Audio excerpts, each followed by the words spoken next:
오늘은 이제 교회론에 대해서 은혜의 방편에 대해서 이렇게 함께 살펴보겠습니다.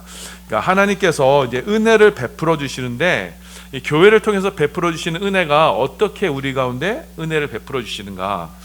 여러분 먼저 은혜라는 것이 뭔지 알아야겠죠. 자, 은혜라는 것은 여러분 받을 만한 자격이 없는 자들, 그러니까 죄인인 우리들에게 값없이 베풀어 주시는 하나님의 호의, 선물이 바로 은혜입니다. 그래서 우리는 이 받을 자격이 없지만 하나님께서 일방적으로 베풀어 주셨어요. 그 사랑으로, 그 선물로 우리가 은혜를 누리게 되는 겁니다. 그 은혜를 이제 주시는 방법, 방식을 이제 한자로 이제 방편이라고 하는데요. 그러니까 이 방편은 사실 불교 용어에서 나온 거예요. 그러니까 은혜의 방편, 은혜를 우리 가운데 어떻게 주시는가, 어떤 식으로 우리 가운데 전달되는가, 이것이 바로 은혜의 방편입니다. 자, 하나님께서는 저와 여러분에게 다양하게 은혜를 주세요. 뭐 각종 신앙생활이나 뭐 봉사를 활동해서나 뭐 경건서적을 읽는다거나 또 성도 간의 교제를 하거나 말씀을 뭐 실천한다거나 또 고난 중에 우리 가운데 위로를 주신다거나, 자, 여러 가지 다양한 방법을 우리 가운데 은혜를 주시는데요. 그런데 여러분 엄밀한 의미에서 하나님께서 우리의 가운데 이 교회를 통해서 주시는 그 은혜의 통로는 뭐냐? 말씀입니다. 말씀과 성례예요. 이 두 가지로만 하나님께서 우리 가운데 은혜를 주세요. 자, 이 교회는 바로 이 은혜의 방편을 실시하는 기관이에요. 그러니까 이 교회는 이 말씀을 통해서, 성례를 통해서 우리 가운데 은혜가 우리 가운데 임하도록 하는 기관이 바로 교회가 되는 거예요. 자, 이 받은 은혜를 가지고 우리가 회개를 하고 또 하나님께 믿고 또 기도하고 감사하고 찬양하는 것, 자, 이 모든 거는요 은혜를 통해서 주신 그 결과예요. 우리 가운데 신작 개개인에게 주신 그 은혜에 대한 반응이지, 하나님께서 순수하게 우리 가운데 은혜를 베풀어 주시는 것은 교회를 통해서 주시는 은혜는 바로 말씀과 성례, 이 두 가지로만 주십니다. 자, 그래서 교회는요 이 성령으로 시행되는 이 공적 은혜의 방편인 말씀과 성례로 교회가 세워지게 되는 겁니다. 그래서 먼저는 오늘 우리가 살펴볼 게 말씀이에요. 첫 번째가 말씀이고 다음 시간에 성례인데 오늘 말씀에 대해서 오늘 살펴보겠습니다.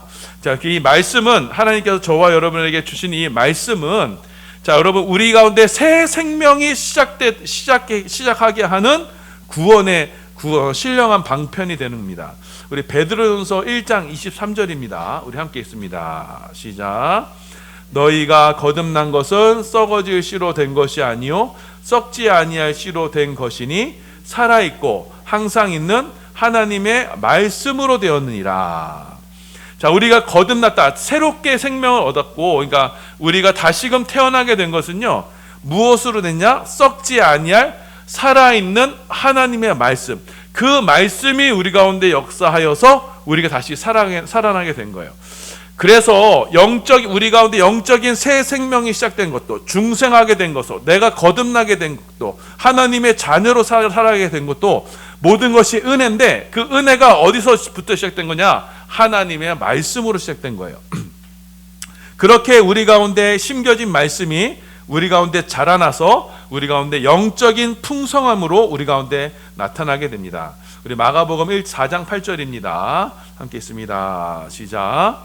더러는 좋은 땅에 떨어짐에 자라 무성하게 결실하였으니 30배나 60배나 100배가 되었느니라 하시고, 우리 가운데 살아계신 하나님의 말씀, 그 씨앗이 우리 가운데 심겨질 때 그것이 우리를 거듭나게 하고 새 생명 가운데 있게 하면서 동시에 그 말씀이 우리 가운데 30배, 60배, 100배의 풍성한 열매로 나타나서 우리 가운데 풍성한 신령한 열매가 나타나게 되는 겁니다. 그래서 여러분 교회는요 바로 이 말씀으로 우리 가운데 은혜가 임하게 되는 거예요. 자, 그럼 여러분이 하나님 말씀으로 우리 가운데 임하게 됐을 때 그 말씀이 무엇이냐? 그 말씀은요 바로 영감된 하나님의 말씀이, 기록된 하나님 말씀, 성경 말씀을 말하는 겁니다. 자, 그런데 그 말씀이요 어떻게 역사해야 되느냐? 여러분 전도자의 입을 통해서, 설교자의 입을 통해서 전파될 때 그 말씀이 그 은혜의 방편으로 우리 가운데 역사하게 되는 거예요. 자, 우리 마태복음 26장 13절입니다. 함께 있습니다. 시작. 내가 진실로 너희에게 이르노니 온 천하에 어디서든지 이 복음이 전파되는 곳에서는 이 여자가 행한 일도 말하며 그를 기억하리라 하시니라. 그러니까 복음이 이제 전파되는 거예요. 그러니까 전파되다는 것은 이제 선포하다는 거예요. 그러니까 어떤 사자, 그러니까 어떤 직무를 맡은 사자가 그 회중 앞에서 그 말씀을 전함으로써 전하는 말씀 가운데 하나님의 말씀의 능력이 나타나는 거예요. 자, 그 누가복음 16장 16절입니다. 우리 함께 있습니다. 시작. 율법과 선지자는 요한의 때까지요. 그 후로부터는 하나님 나라의 복음이 전파되어 사람마다 그리로 침입하느니라. 자, 우리 가운데 전해지는 하나님의 말씀은 기록된 하나님의 말씀이 성경 말씀이에요. 하지만 이 성경 말씀이 우리 가운데 강론이 되고 전파되고 선포됨으로써 그 선포된 하나님의 말씀이 우리 가운데 하나님의 말씀으로 역사되는 겁니다. 그래서 여러분, 이 강단에서 선포되는 말씀이 그만큼 중요한 거예요. 물론 우리가 하나님의 말씀을 개인적으로 묵상하고 그 말씀을 읽고 그 말씀을 은혜 누리는 것, 그것이 중요합니다. 제일 우선이에요. 하지만 우리가 교회를 통해서 누리는 은혜는 선포되는 말씀 가운데 우리가 은혜를 누리는 거예요. 그 말씀이 우리 가운데서 살아서 역사하셔서 그 말씀이 우리를 변화시키는 겁니다. 그래서 예수님도 동일하게 이 전하신 말씀으로 역사하셨죠. 요한복음 6장 63절입니다. 시작. 살리는 것은 영이니 육은 무익하니라. 내가 너희에게 이른 말은 영이요 생명이니라. 그러니까 예수님께서 전하신 말씀, 그 말씀이 우리 그 제자들 가운데 영과 생명으로 나타나게 된 겁니다. 자, 그렇게 이 교회 가운데 선포된 하나님의 말씀이 우리 가운데 구원의 능력으로 나타나게 되는 겁니다. 로마서 1장 16절입니다. 함께 있습니다. 시작. 내가 복음을 부끄러워하지 아니하노니 이 복음은 모든 믿는 자에게 구원을 주시는 하나님의 능력이 됨이라. 먼저는 유대인에게요, 그리고 헬라인에게로다. 자, 바울은 복음을 부끄러워하지 않았어요. 회중 가운데 복음을 담대히 선포했어요. 왜냐? 그 전하는 복음 가운데 구원이 나타나게 됐어요. 그래서 유대인과 헬라인 가운데 하나님의 구원의 역사가 그 선포되는 말씀 가운데 있었던 겁니다. 우리 고린도전서 2장 4절과 5절입니다. 시작. 내 말과 내 전도함이 설득력 있는 지혜의 말로 하지 아니하고 다만 성령의 나타나심과 능력으로 하여 너의 믿음이 사람의 지혜에 있지 아니하고 다만 하나님의 능력에 있게 하려 하였노라. 자, 바울이 이제 전도할 때는요, 선포할 때 이렇게 선포할 때는 어떻게 사람의 말로 설득시키고 지혜의 말로 사람을 감동시키려고 하지 않았어요. 뭐요? 그 사도 바울은 그 말씀을 주신 대로 선포함으로써 그때 뭐가 나타나? 성령의 나타나심이 나타났다는 거예요. 자, 그래서 그 믿음이 사람의 지혜에 있지 않고 하나님의 능력, 선포되는 말씀 가운데 나타나시는 하나님의 능력에 그 믿음을 두게 했던 겁니다. 자, 이처럼 여러분, 이 교회 가운데 이 선포되는 하나님의 말씀, 강단에서 선포되는 말씀 가운데 성령이 역사하시는 겁니다. 우리 에베소서 1장 13절입니다. 함께 있습니다. 시작. 그 안에서 너희도 진리의 말씀 곧 너희의 구원의 복음을 듣고 그 안에서 또한 믿어 약속의 성령으로 인치심을 받았으니, 그 진리의 말씀을 듣고 구원의 복음을 듣고 그 말씀 안에서 우리가 성령의 인치심을 받았다라는 겁니다. 말씀, 선포되는 말씀 가운데 이렇게 성령이 역사하세요. 우리 히브리서 4장 12절입니다. 함께 있습니다. 시작. 하나님의 말씀은 살아있고 활력이 있어 좌우의 날선 어떤 검보다도 예리하여 혼과 영과 및 관절과 골수를 찔러 쪼개기까지 하며 또 마음과 생각과 뜻을 판단하나니. 자, 이렇게 선포되는 하나님의 말씀이 우리 가운데 이렇게 역사하는 구원의 능력으로 역사하게 되는 거예요. 우리 가운데 있는 모든 죄의 세력들을 다 끊어내고 우리 가운데 하나님 살아있는 하나님 능력을 경험할 수 있게 하는 것이 선포되는 말씀인 겁니다. 자, 그럼 여러분, 여기서 우리가 한 가지 또 주의해야 될 게 있어요. 하나님의 말씀과 그럼 성령은 어떠한 관계가 있느냐라는 것이에요. 자, 하나님의 말씀이 이처럼 우리 가운데 우리 심령 속에 역사하셔서 우리 가운데 능력으로 작용하시는데 그 능력의 근원이 어디냐? 이거 세 가지 이제 견해가 있어요. 여러분이 이거를 잘 분별을 하셔야 돼요. 그러니까 말씀과 성령의 이 관계에 있어서 기록된 하나님의 말씀만을 중심으로 두고 이 성령의 역사를 약간 도외시하는 경우가 있습니다. 그러니까 말씀 자체로 이것이 기록된 말씀 자체로 어떤 능력이 나타난다고 이렇게 생각하는 사람들이 있어요. 유대주의가 있고 알미니안주의 있고 이성주의 이런 게 있습니다. 여러분 뭐죠? 그 자동차 운전하시는 분들 보면 뭐 뒷좌석에나 앞좌석에 성경책 이렇게 놔두고 계시는 분도 있어요. 그거를 마치 부적처럼 이 성경책에 있으면은 뭐 사고가 안 나는 것처럼 이렇게 생각하시는 분들이 있어요. 이렇게 생각하시는 분들이에요. 자, 이 사람들은 하나님의 진리의 말씀 그 자체에 능력이 있어서 그 능력으로 구원의 역사한다 이렇게 생각을 합니다. 하지만 여러분 이것이 맞지 않는 것이 무엇이냐? 여러분 무신론자들도요 성경을 읽어요. 여러분 공산주의에서 이렇게 그 종교과가 있어요. 그 사람들은요 이 성경만을 연구를 합니다. 그런데도 이 사람들은 뭐예요? 이 성경이 왜 틀렸다라는 것을 연구하기 위해서 성경을 읽는 사람들이에요. 자, 그리고 여러분 에디오피아 내시가 있었죠. 그 내시가 광야에서 이 성경을 읽었는데 이게 무슨 소리 읽어도 뜻이 이해가 안 가는 거예요. 그때 빌립 전 집사님이 오셔서 그 말씀을 풀어 주실 때 비로소 그가 믿게 된 거죠. 마찬가지로 여러분 성경 말씀 자체가 귀하지만 그 말씀 자체로 역사하시는 게 아니에요. 말씀과 같이 역사하시는 하나님으로 인해서 우리 가운데 구원의 역사가 성령의 말씀과 함께 하시는 성령에 의해서 우리 가운데 구원의 역사가 일어나게 되는 겁니다. 자, 두 번째가요. 말씀보다 이 성령의 역사를 더 우선시하는 파가 있어요. 여러분 신비주의가 있어요. 어떤 분들 보면 이렇게 있으면 기도하면서 내가 하나님의 음성을 들었다 하시는 분들 이렇게 종종 봐요.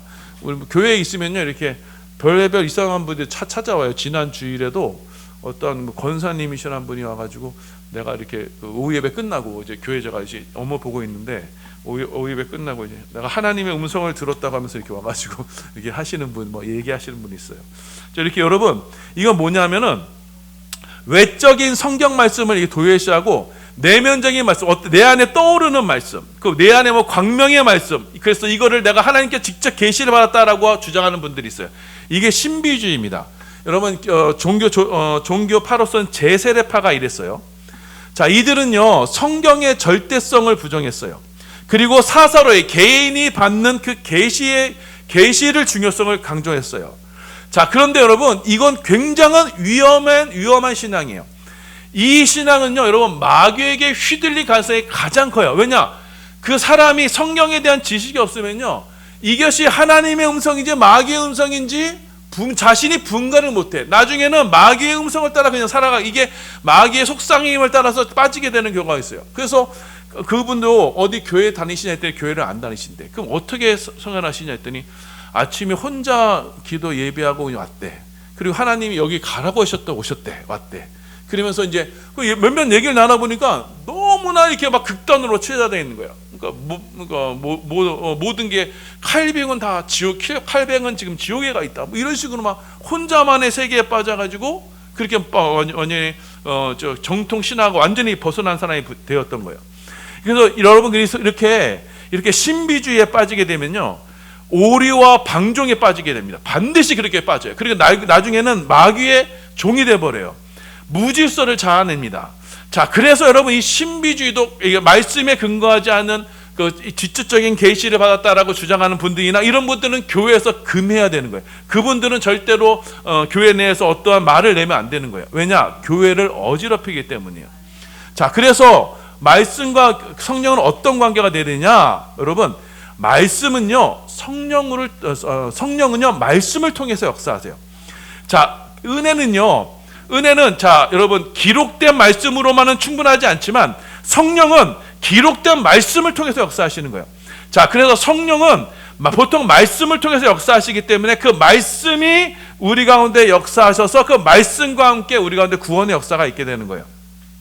자, 그래서 하나님의 말씀은 성령의 역사 아래에서 우리를 구원에 이르게 하는 능력이 되는 겁니다. 자, 그래서 마태복음 10장 20절이에요. 함께 봉독합니다. 시작. 말하는 이는 너희가 아니라 너희 속에서 말씀하시는 이 곧 너희 아버지의 성령이시니라. 자, 우리 가운데 성령 하나님께서 우리에게 말씀하시면서 그 말씀으로, 하나님 말씀으로 우리 가운데 말씀하세요. 사도행전 4장 31절입니다. 시작. 빌기를 다음에 모인 것이 진동하더니 무리가 다 성령이 충만하여 담대히 하나님의 말씀을 전하니라. 자, 그래서 하나님의 말씀을 성령이 충만하게 되면 동일하게 하나님의 말씀을 전하게 됩니다. 사도행전 10장 44절이에요. 시작. 베드로가 이 말을 할 때 성령이 말씀 듣는 모든 사람에게 내려오시니. 자, 베드로가 이제 말씀을 전하니 그 성령이 그 가운데 있는 겁니다. 자, 그래서 바울이 당부를 해요. 너희는 절대로 기록된 성경 말씀 밖으로 넘어가지 마라. 그 이외의 것으로 하나님의 말씀을 드리려고 하지 마라. 기록된 말씀으로 그 역사하시는 성령을 누려라라고 이렇게 말씀합니다. 자, 고린도전서 4장 6절입니다. 함께 있습니다. 시작. 형제들아, 내가 너희를 위하여 이 일에 나와 아볼로를 들어서 본을 보였으니 이는 너희로 하여금 기록된 말씀 밖으로 넘어가지 말라 한 것을 우리에게 배워 서로 대적하여 교만한 마음을 가지지 말게 하려 함이라. 자, 우리가 신앙생활함에 있어서 교회에서 전하는 말씀에 있어서 기록된 하나님의 말씀으로 그 말씀 가운데 역사하시는 성령을 통해서 우리가 그 하나님의 은혜를 누리게 된다라는 것을 우리에게 말씀하는 겁니다. 자, 그래서 결론 말씀을 드리겠습니다. 자, 교회는요, 하나님의 은혜의 방편을 실현하는 기관이에요. 곧 하나님의 은혜를 누리게 하는 기관인데, 그 은혜의 방편인 말씀과 성례로 우리 가운데 하나님의 은혜를 베풀어 주는 기관이 바로 교회입니다. 자, 그래서 이 교회는요, 이 교회 가운데 새 생명이 나타나고 우리 가운데 또 심겨진 말씀이 더욱더 풍성히 유지되기 위해서는 늘 무엇을 중심으로 해야 되느냐? 성경 말씀, 기록된 말씀, 하나님의 말씀을 기초로 이루어져야 되고, 그 말씀과 함께 하시는 성령의 능력이 우리를 죄와 이 세상과 죽음 가운데 이길 능력으로 나타나게 되는 겁니다. 그 말씀이 성령과 함께 하실 때 우리 가운데 구원의 능력으로 나타나게 되는 거예요. 그래서 우리는요, 이 말씀 중심으로 우리가 영적 생명을 누리게 되는 거예요. 그래서 여러분, 교회는요, 말씀 중심의 교회가 되는 겁니다. 여러분, 설교학에 있어서 유명한 그 표어가 있어요. 설교자가 변화시키려고 하지 말고 말씀이 스스로 역사하게 하라는 겁니다. 말씀을 말씀대로 전했을 때 그 말씀 가운데 역사하신 하나님, 여러분 각자 개인에게 다 다를 거예요. 그 다르게 나에게 주시는 하나님의 말씀을 따라서 그 각자 역사하는 것이 제가 구체적으로 이래라 저래라 말하는 게 아니에요. 그 말씀 있는 기도로의 말씀이 여러분 가운데 다양하게 역사하실 거예요. 그래서 그 있는 말씀 그대로 전하게 되는 겁니다. 자, 그래서 여러분, 말씀이 아닌 다른 것은 우리에게 생명을 주지 못합니다. 오직 말씀 중심이 되어야 돼요. 그래서 이 강단은 말씀만 선포해야 되고 말씀만 강해되어야 되는 거예요. 그 선포된 말씀이 오늘 말씀처럼 그 말씀이 우리 가운데 은혜가 되어서 그 교회를 통해서 주시는 그 은혜가 여러분의 삶을 지키시고 인도하시고 역사하시는 겁니다. 자, 그래서 그 말씀에 여러분이 위탁하며 살게 되는 겁니다. 자, 그래서 여러분이 예배에 참석하실 때는요, 그 말씀이 나에게 이제는 하나님의 말씀이, 동일한 말씀이 나에게 하나님의 말씀으로 역사하실 수 있도록 여러분이 기도로 준비하시고, 저는 있는 그대로 말씀을 전할 때 그 말씀이 여러분 심령 가운데 하나님 능력으로 나타나게 될 때 우리 가운데 큰 은혜의 역사가 있을 줄 있게 될 것입니다. 이 은혜와 축복이 우리 반석교회와 함께 하기를 예수님의 이름으로 소원하며 축원합니다.